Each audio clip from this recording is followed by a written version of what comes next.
Welcome to the Flipped Learning Remixed, the podcast that mixes cutting edge technology with learning. This is episode number 128. I'm your host, Troy Cockrum, joined by my co host, Joan. Hi there. Hi, Joan. How are you doing tonight? I'm great. Good to All hear. ready Good to hear. ready to be creative, right? So that's kind of our topic tonight is one thing that I've been hearing quite a bit about, and it's not really a new topic, but I've kind of heard it more and more lately, is sketchnoting or sketch notes. And so that's what we decided to talk about tonight, and what kind of sketch notes are out there and how people are using them and things of that nature. A quick synopsis of sketchnoting for this podcast. Right. So we were going to kind of bring it into the tech world because traditional sketchnoting is, of course, on paper and taking notes in a visual fashion and trying to build a story based on what speaker you're listening to or what presentation you're seeing. And you're trying to add some visual flair to it rather than just your traditional outline text. You're going to be adding a more free flow um, note taking opportunity there. And I've heard it described as purposeful doodling. Mm-hmm. Um, and yes, it's to attach visual imagery to your notes rather than writing out words. You're attaching visual images. And I was explaining this to my art teacher because we're talking about implementing some sketchnoting in some of our classes. And I showed her some. I pulled them up on my phone and just did an image search for sketch notes and showed her some, and she said, "They don't make any sense. What are they saying?" And I said, "It's not. It only makes sense to the note taker." And I mean, it might you might be able to make some sense out of it, but the objective is the note taker makes all these visual images that make sense to them. And then, like, if you're having your students do sketchnoting, you can ask them, how does this drawing or how does this image relate to, I don't know, whatever you want them to take notes on, the periodic table or something. And then they can explain it back. And if they can explain it back, then you can gauge their understanding based on how well they explain their images and how well they link their images to really what concepts they're should be taking notes on. So Right. So some topics obviously lend themselves really well, and some do not. I know when I was teaching World War I, the technology advancements in World War I led itself really well to sketchnoting because I had a lot of seventh grade boys that like to draw cannons oh, and okay. trenches and machine guns, and so it went really well. But Well, and a lot of sketchnoting I've seen uses a lot of arrows and kind of sequencing. mhm, And so almost flow charting in right. some regard. Hmm. So anything that like a timeline type of thing, or linking related ideas in some sort of sequential fashion lends itself to being sketchnoted well. I will say that my sister, when she went through nursing school, did what I would call sketchnoting when she was trying to learn so many parts of the body, internal organs, and so forth. And so she did almost all of it with an outline of a body and placing it in the right places and naming Mhm. on there. So it's a lot like charts that you might create, but it can be more freeform than that if needed. Well, I know I have a friend who's a middle school science teacher, and he has them keep science notebooks, and they sketch note. He'll give them articles or sections, of the text to read, and they have to sketch note the section or whatever they were supposed to read, and then he has them photograph the sketch note and then upload it to their LMS and then send it to him that way, and then he reviews them, and he reviews through them and asks questions as necessary. But So he has them do a lot of science concepts through sketchnoting, and they keep them all in their science notebook, so they kind of Mhm. flow throughout the year. Um, Right. and middle school kids, a lot of them, not all of them, but a lot of them like to decorate, and so he finds a lot of students really get into decorating the notebook and adding to the whole creative process part of that whole idea. So. And I do want to talk a little bit about any students that are having a little bit of learning difficulties. A lot of times, color and shape can affect whether you retain information. So, sketchnoting can be just as simple as that. If you are using a certain background color or you're using a certain color of ink to help you remember certain terms that go together that are synonyms, for example. So those are other purposeful uses of these tools that we're going to kind of talk about here in a little Right. bit. So yeah, so I mean, for years it's been pencil and paper sketchnoting, and you still see that some, but we have a lot of tools nowadays that can make sketchnoting more digital, and I'm seeing more and more people, especially using iPads to sketchnote, but you're seeing much more visually appealing sketchnotes because the apps make it simpler for some They people. they really do. And I've had a great week going through some of them that I hadn't used before, and then reminding myself how I use some of the old favorites as well. Um, so, like you said, we're going to focus kind of on the iPad for a little bit, and then we're going to branch out a little further onto laptops, maybe Chromebooks, and see what else is out there. Before I dive in with an iPad, I do want to say the best tool on the iPad for sketchnoting, and this may not be what you were expecting me to say, is the camera. Because we don't want to use a digital tool just because it's a digital tool. You want to use it for the purpose that it's best for. And if sketchnoting is easier on paper, if it's a collaborative effort between a lot of students, if it's something that is just you've always done it that way, there is no reason to go into a digital tool just for the sake of that. I will say though, digitizing maybe a sketch note that was on paper is tremendously helpful because now you're able to share that with people. You're able to retain it over a long period of time. I know I've got so many instances where groups of kids collaborate on a large butcher block piece of paper. And then as they walk out of the class, who gets to keep it? Oh yeah, Right? it's a good idea. Right? So it's the camera. Got to have that first, and then you can move from there. Well, I used to have students use dry erase boards to do collaborative notes, and then I would take a picture of the notes and share them back through the process we use. So that's the same sort of concept. You butcher paper or whiteboards or something like that. Yeah, yeah. So, advantages to using an iPad. Well, first of all, I'm not an artist. And if you were to put a pen in my hand and give me a piece of paper, you would end up with a lot of things that I'd scribbled out because I made so many mistakes, even just in spelling words. So, I love the fact that when I start sketchnoting on an iPad and I make a mistake, I've got the little undo arrow or I've got an eraser.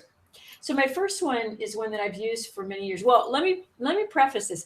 I was not going to test out any apps unless they fit into a certain schema that I have.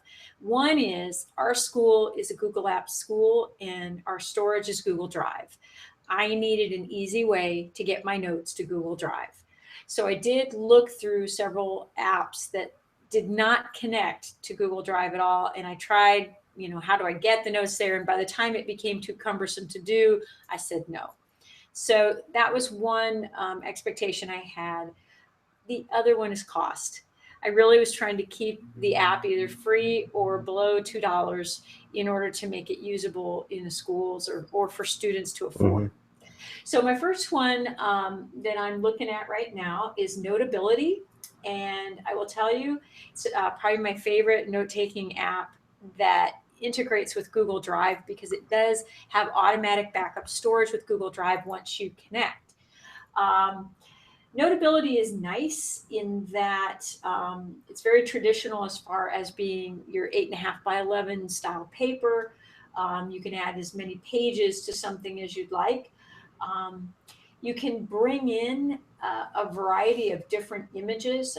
I can draw with different pens, and I can highlight and I can erase, but I can also pull in images from the web, or I can pull them in from my Google Drive, or from the camera for that matter.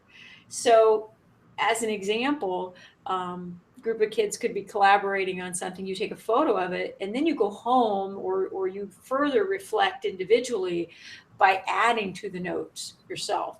So it's all kinds of options when you digitize it. Um, I'm going to say the interface is a little bit constricting because of the fact that it's just an 8.5 by 11 piece of paper, and I sometimes I want to be able to spread out more like a whiteboard, and I don't have that option. I end up on the edges. And many of us know that when you write handwriting on the iPad, your handwriting is so much bigger than what it would be on a piece of paper. It's just Yeah. hard, even without a stylus, or sorry, with a stylus, it can be a little more challenging. So you want that ability to zoom out and continue to expand the paper. And this one does not have that ability. So it could maybe frustrate folks a little bit. Um, Other than that, you can add some nice little backgrounds. There's some colored backgrounds. There's graph paper. So that does help. And when I go to add a couple of items, one of the things they have are figures, and a figure is if I want to create, for example, a particular drawing, and then I'd like to be able to use it over and over again and move it around the page. So not just individual lines being separate, but it's like all grouped together, and I can use that individual figure that I've created. So it's got almost like a little separate little drawing pad apart from the main page. Okay.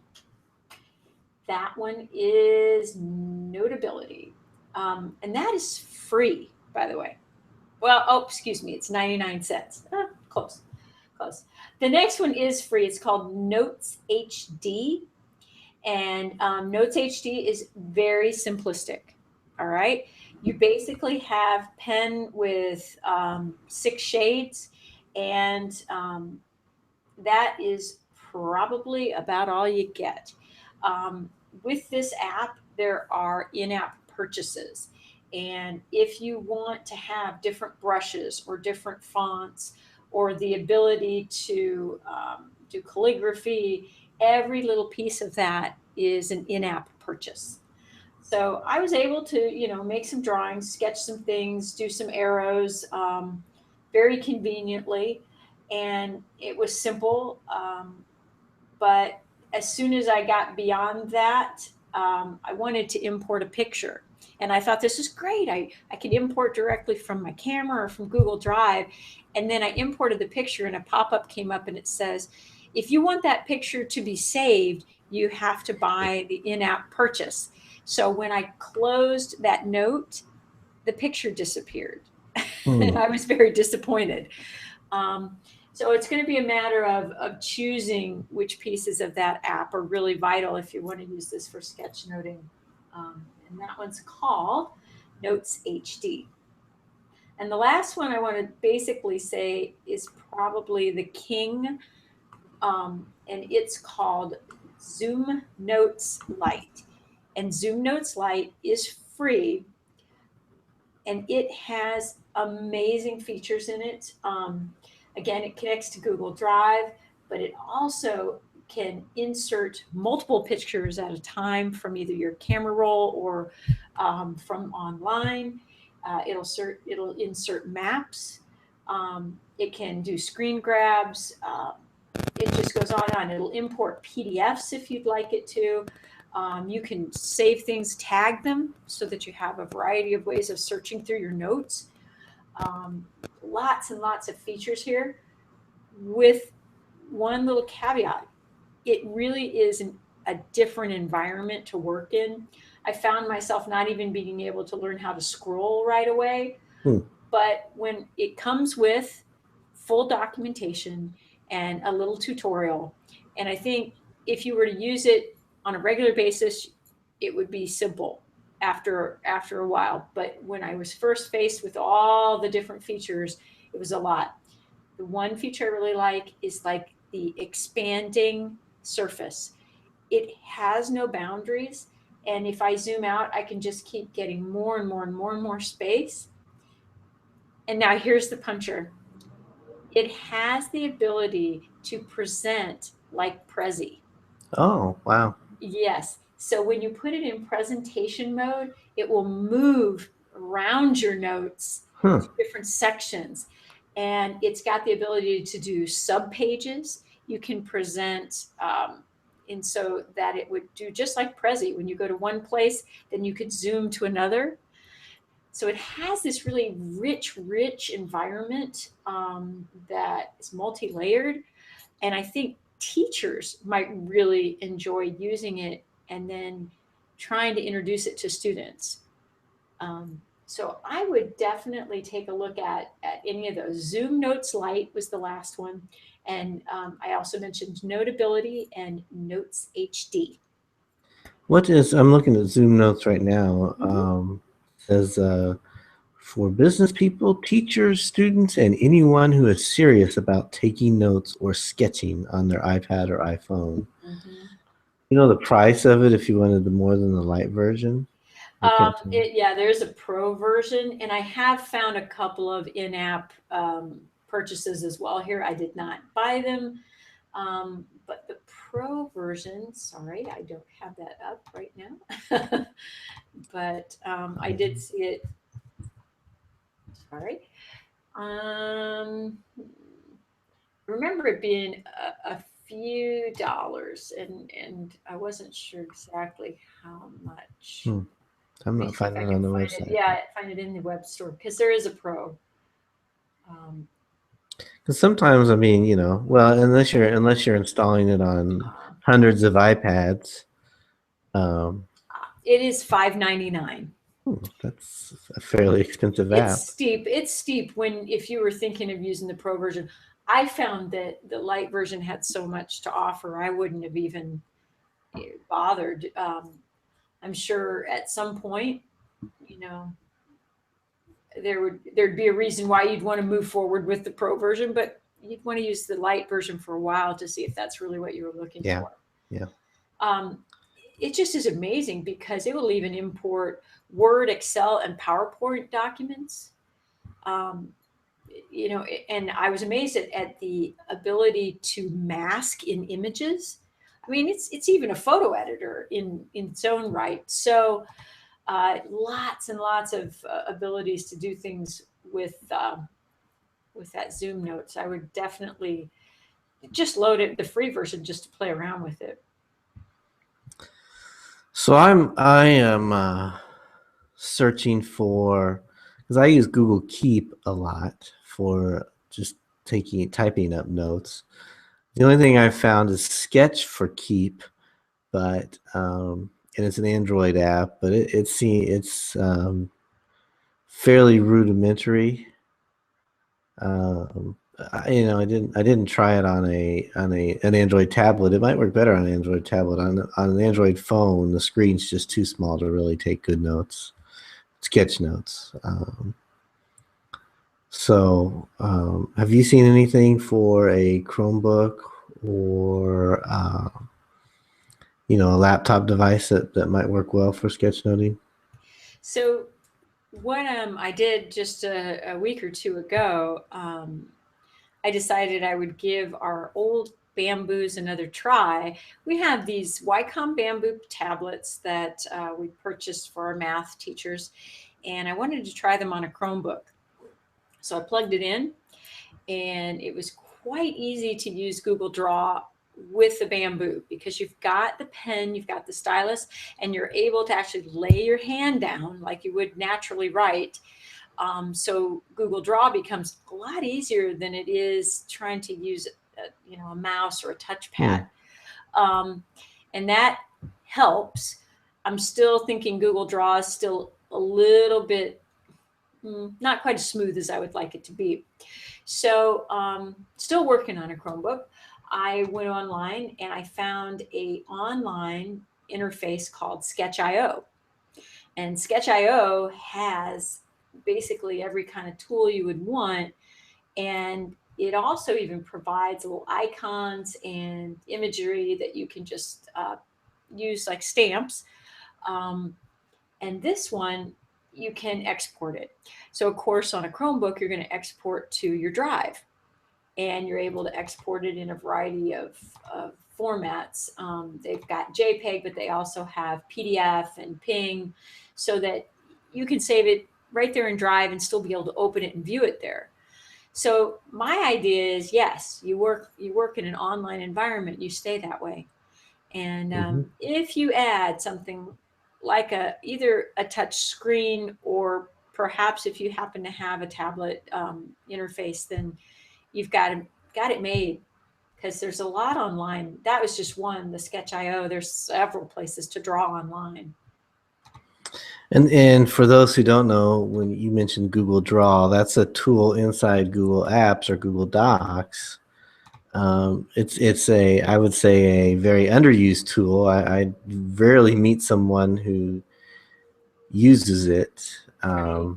and quite often, I most of the time when I show it to people, they haven't even heard of it.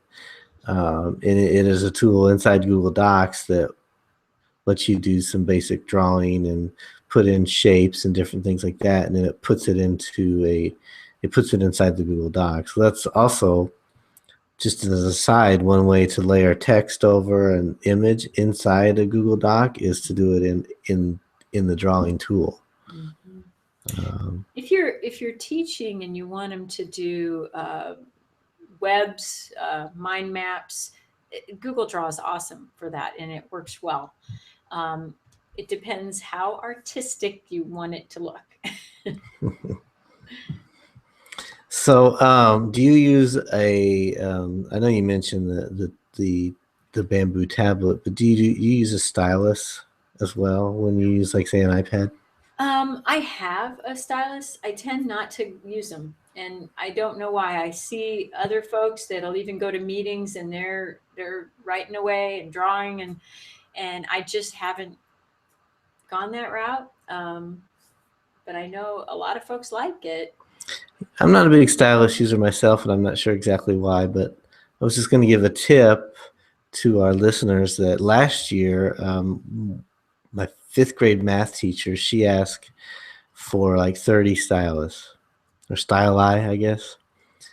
And so I was going to order her some, but I had a conference I needed to attend before I could order them. So I just said, okay, when I get back in town next week, I'll place the order and get you some. And they're not particularly expensive, but to get decent ones, they can cost you a few dollars each.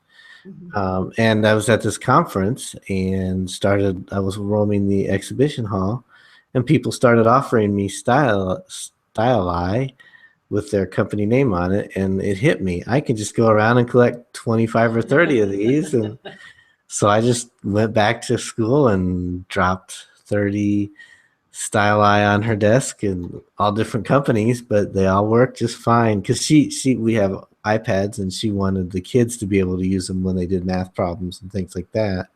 For the kids who didn't like to use their finger, they could use a stylus. So that's a tip if you need to get a classroom set of styli. Go to Use a the conference. Yep, and just Bonus. troll the exhibit hall and grab a handfuls of them. So. Oh my goodness. They even make some that are for kids now. They're trying to market a few more that are for kids. But I'd really suggest um, the tip be more of a fine tip, Yeah. because if it's one of the spongy ones, it's really no different than your finger. So look for those that have a fine tip on them. Um, I guess the finale, and it's always, what would you use on a regular laptop to take notes? And I might have to go back with good old Microsoft OneNote. I used it for years and years and years, and I still use it today. It does have some nice drawing features in there. And if you do what I do, which is I sync all my OneNote notebooks in Dropbox, and so I can access them on any computer I'm on, it makes it more accessible. And I do love OneNote. I like it because of the organization of it. It just reminds me of that good old binder that I miss so much, but it's got the tabs and I'm able to move things around, and the clipping feature in OneNote lets you grab pieces of what's on the web quickly. So if I want to, put all like things together, I can quickly clip images and pop them in there, and I can write up what they're all about and my idea of how I would incorporate those together.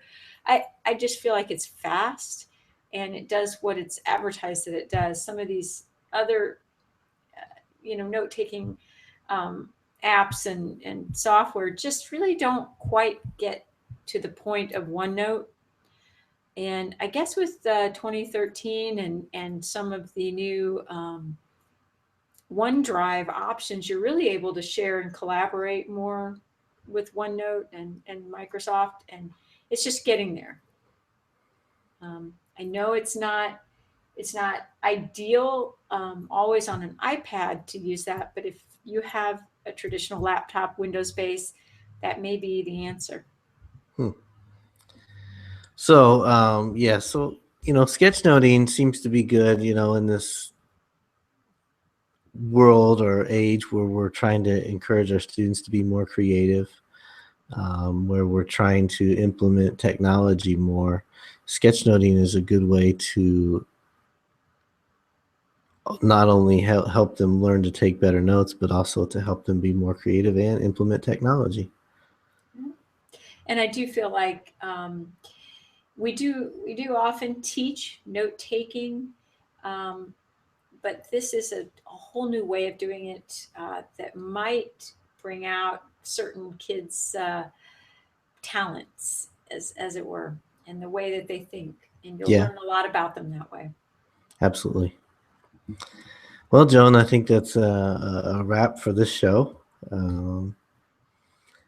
We appreciate all the listeners, and we'll be back again soon. We're planning some great shows coming up in the future. Now that the school year's underway and we're starting to get back into the swing of things, we're working on some great shows coming up. So it's good to see you again tonight, Joan. All right. Good to see you too, Troy.